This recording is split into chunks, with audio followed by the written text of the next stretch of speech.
Like our Facebook page, follow us on Twitter, Instagram, and listen live wherever you go on planet101fm.ng. The whole Keke was under bondage. According to how it was happening, the Keke rider backed two people at the two sides in front of the Keke. I will confuse them to come to the market. Congratulations to the media. You have done incredible work. In NS, it will show you what it does. The Senate observed that PPP has consistently engaged in underhanding. Position, when your brother is producing something, are you patronizing your brother? Listen to Planet 101.1 FM News at 7 a.m., 12 noon, and 6 p.m. with our news in special English at 2:30 p.m. Mondays to Fridays. Planet Radio 101.1 FM, revolving around you.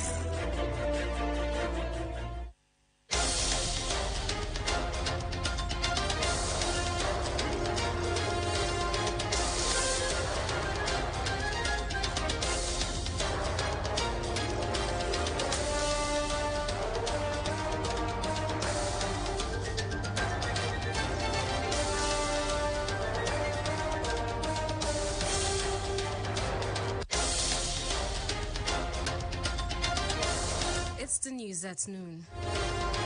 In the news, President Tinubu Bola to present 2024 budget third week of November. CJN tax judges on imperative of neutrality in justice dispensation. INEC delays trial of 197 electoral offenders. Conference in U.S. Secretary of State Antony Blinken in Japan for Gaza-dominated G7 meet. In sports, Nigerian striker Victor Osimhen nominated for CAF Player of the Year award. Details of this and many more coming up shortly.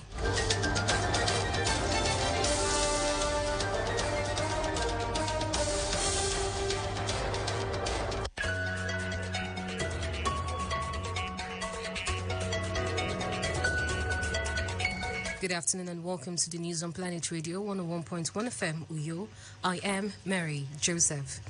We begin the news this afternoon with Nigeria's leader, President Bola Tinubu, who is expected to present the 2024 appropriation bill to a joint session of the National Assembly in the third week of November 2023.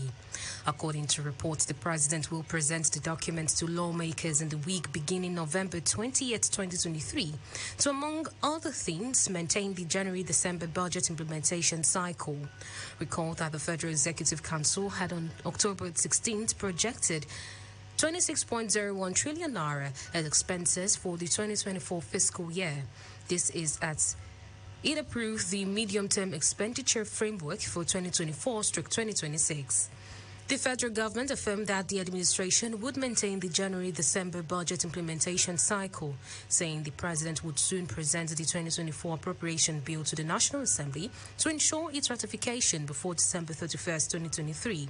The Minister of Budget and National Planning, Abubakar Bagudu, explained that the aggregate expenditure is estimated at 26.01 trillion naira for the 2024 budget, which includes statutory transfers of 1.3 trillion naira, non-debt recurrent expenditure of 10.26 trillion naira, adding that debt service is estimated at 8.25 trillion naira, as well as 7.78 trillion naira being provided by personnel pension costs.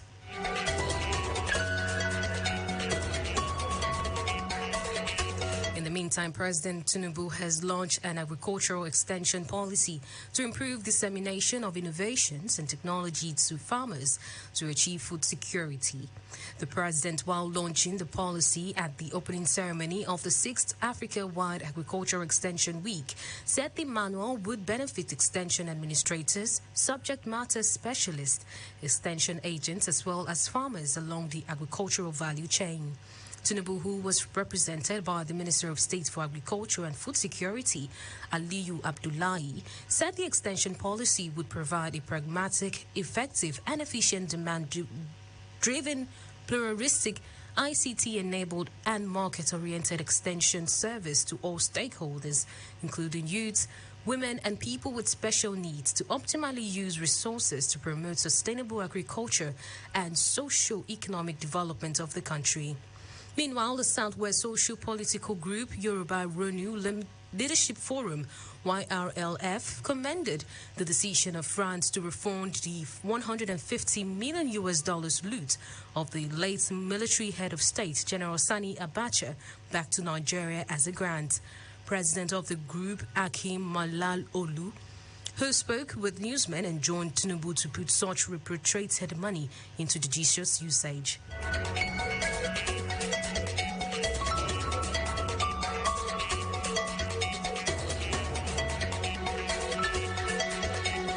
On electoral matters, the Independent National Electoral Commission, INEC, is yet to prosecute 197 electoral offenders months after the 2023 general elections.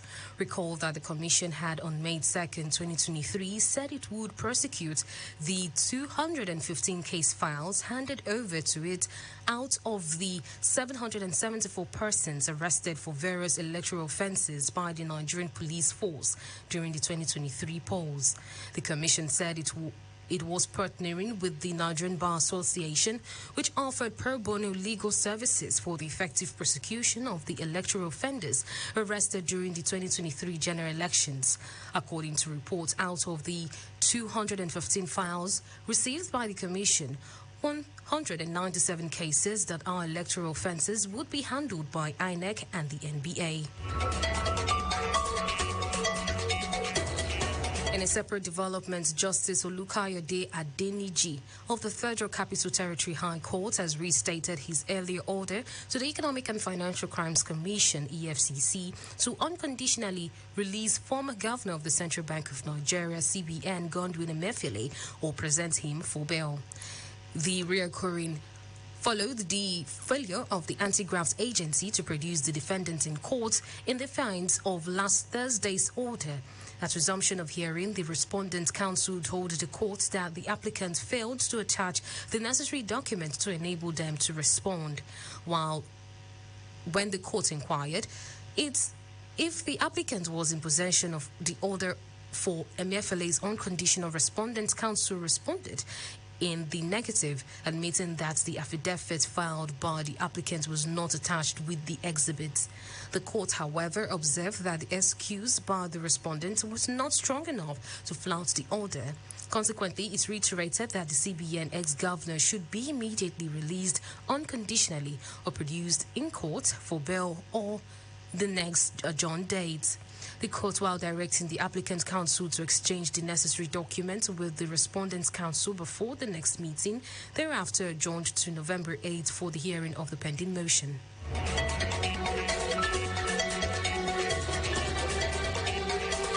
Away from that, the Chief Justice of Nigeria, CJN, Justice Olukayode Ariwola, has charged the judiciary to be neutral arbiters and to sustain the ethos of democracy to gain public confidence. Ariwola gave the charge at the 3-day retreat for justices of the Supreme Court and Court of Appeal organized by the Attorney General Alliance Africa, AGA Africa, in collaboration with the National Judicial Institute, NJI, in Uyo, Akwa Ibom State Capital.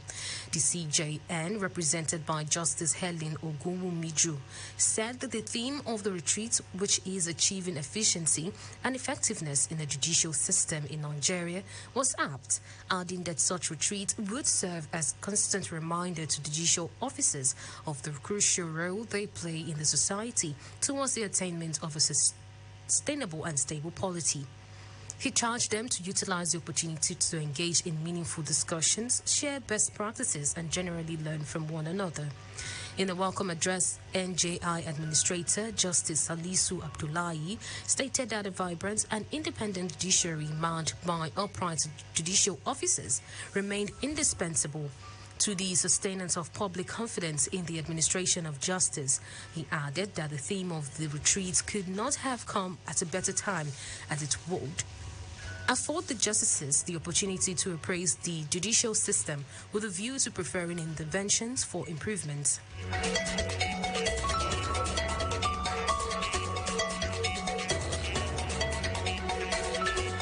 Back Ake Akwa Ibom State Governor Pastor Umoino has officially flagged off the one project per local government initiative of his government with the inauguration of the construction of a remodeled government primary school, Idonofyong, in Eke's local government area. Speaking during the event, the governor, who reiterated that the initiative is part of its commitment to rural development, said various projects will be replicated across the 31 local government areas of the state based on their choice, stating that each project will be completed within the period of 6 months for new ones to begin across the state. According to him, the new school will be adorned with solar power security gate and perimeter fence, headmistress and staff quarters, noting that government will also ensure the provision of school uniforms, books and shoes for students, stressing that the flag off of the project presents the official flag of all projects that will be done in Eket Senatorial District, while similar events will be held for Uyo and Ikodekbene Senatorial Districts.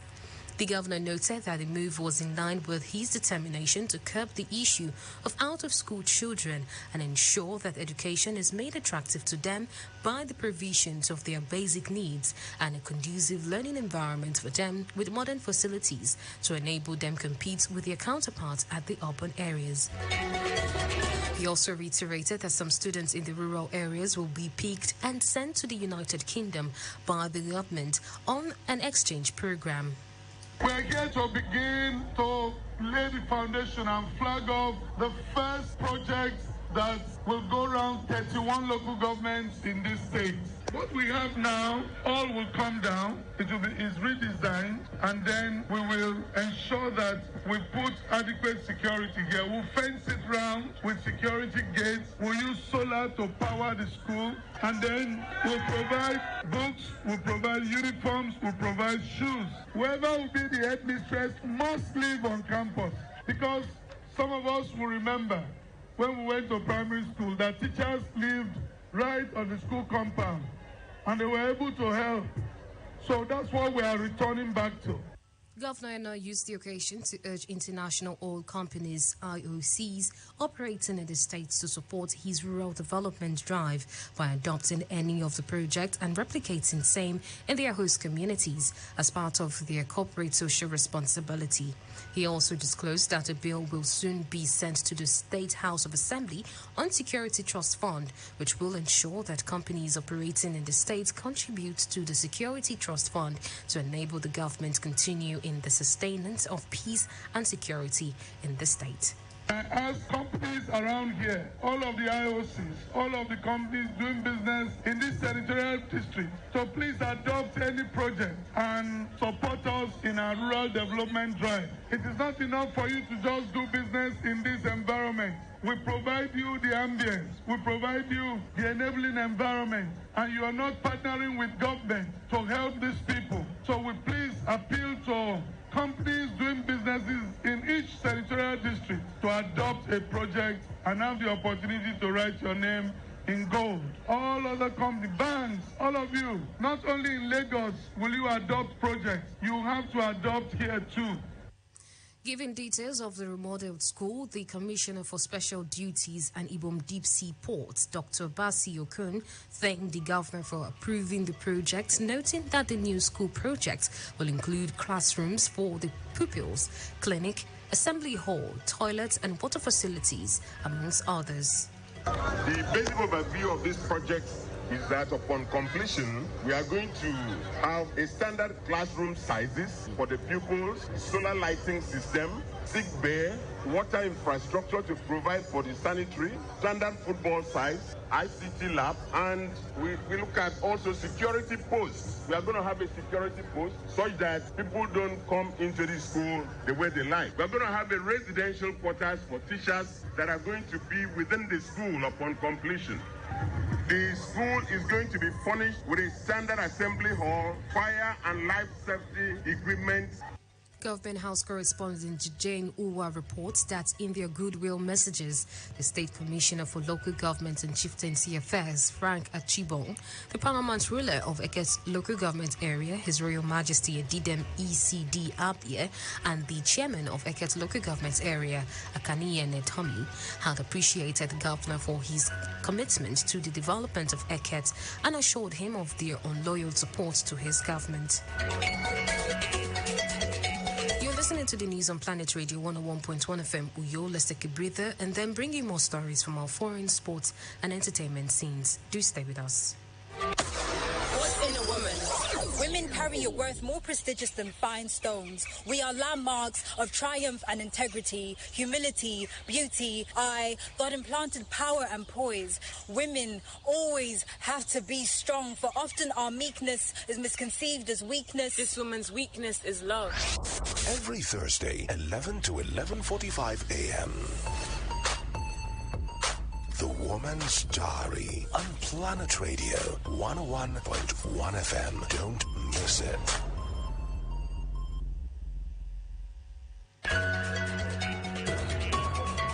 Many thanks for staying with us. Now, on the foreign scene, U.S. Secretary of State Antony Blinken has arrived in Japan for a meeting of G7 foreign ministers set to seek a common line on Gaza as calls mount for a ceasefire in the Israel-Hamas war.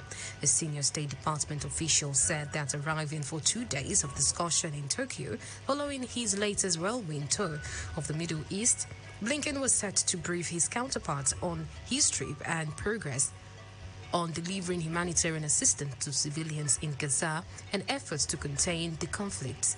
According to Israeli authorities, the Israeli military has relentlessly bombarded Gaza since October 7th, when Hamas militants launched an attack that left 1,400 dead in Israel, most of them civilians. The Hamas-run health ministry said the death toll in Gaza has surpassed 10,000 people, including more than 4,000 children. Recall that in Turkey on Monday, Blinken said Washington was working very aggressively to expand aid for trapped civilians. And sports Nigerian striker Victor Osimhen is among the nominees for the 2023 Confederation of African Football CAF Men's Player of the Year award. Osimhen is one of the 30 players nominated for the African Football of the Year award. Alongside the Napoli attacker, other prominent nominees for the award include Liverpool's Mohamed Salah, Al-Hilal Riyad Mahrez, Al Nasser Sadio Mane, Al Hilal Yassine Bournou, and Paris Saint-Germain's Achraf Hakimi.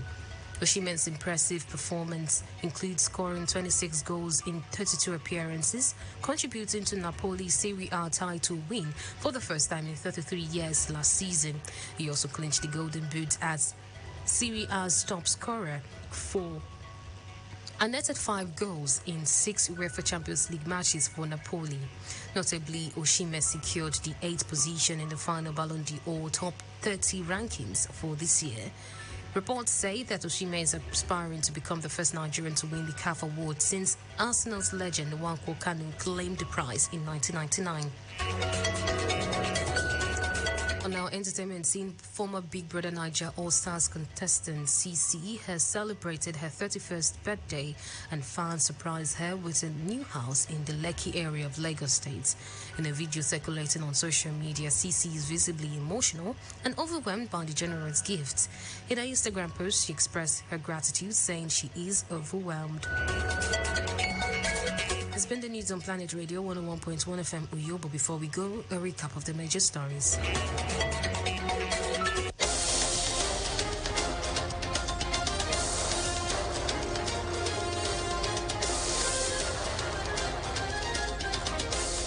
This afternoon, we brought you reports that President Bola Tinubu is expected to present the 2024 appropriation bill to a joint session of the National Assembly in the third week of November 2023. We also reported that the Chief Justice of Nigeria, CJN Justice Olukayode Ariwola, has charged the judiciary to be neutral, beaters, and sustain the ethos of democracy to gain public confidence. Also reported reported that the Independent National Electoral Commission, INEC, is yet to prosecute 197 electoral offenders months after the 2023 general elections. On the foreign scene, we told you that U.S. Secretary of State Antony Blinken has arrived in Japan for a meeting of G7 foreign ministers set to seek a common line on Gaza as calls mount for a ceasefire in the Israel-Hamas war. Sports, we reported that Nigerian striker Victor Osimhen is among the nominees for the 2023 Confederation of African Football CAF Men's Player of the Year award. For comment and coverage of your newsworthy events, call our newsroom on 0812-770-2940. You can visit our website on planet101fm.ng and follow us on X, formerly known as Twitter, at planet_101fm. You can also like our Facebook page at Planet101FM Uyo. The news was edited by Azaya Udo and Xavier Roberts. As we end the news, it is pertinent to note that kidnapping and hostage-taking is perhaps the most disturbing form of terror in Nigeria today. It is like dying anew every day for victims and their loved ones. We must discourage this trend at all costs by putting all hands on deck to ensure all acquiring corps members abducted while on a journey to serve their fatherland are released. I am Mary Joseph. Good afternoon.